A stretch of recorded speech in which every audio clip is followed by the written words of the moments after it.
उस सोम माने अमर परमात्मा को इन्होंने सोम मान लिख दिया, सोम स्वभाव वाले पुरुष को। हर देखो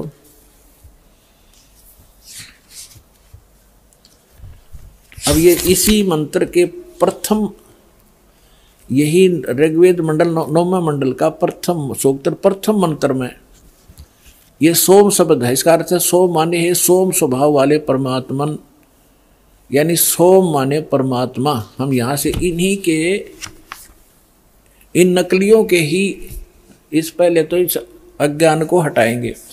अब देखो उस सोम मान, अब ऋग्वेद मंडल नंबर 9 सूक्त 1 मंत्र हम 9वां आगे। उस सोम माने अमर परमात्मा को, पुरुष माने भी परमात्मा होता, उस अमर परमात्मा को जो शिशु रूप में प्रकट होता है,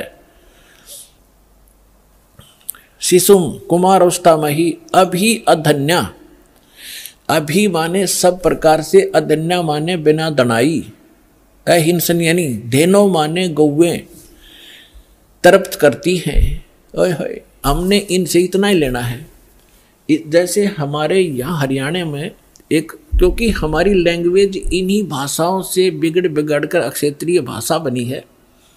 जैसे हम हरियाणा के अंदर खूड कहते हैं, जो हल से रेखा खींची जाती है, तो संस्कृत में खूड ही शब्द है। और यहाँ अधन्या माने बिना धनाई, हम उस गाय को जो नए दूध नहीं हुई हो उसको अधन्या का, बिना धनाई का करते, या बिना धनाई है। जिसके संग बैल नहीं लागा उसको कंवारी कहते हैं। अभी अधन्या यानी पूर्ण रूप से बिना धनाई, यानी कति कंवारी।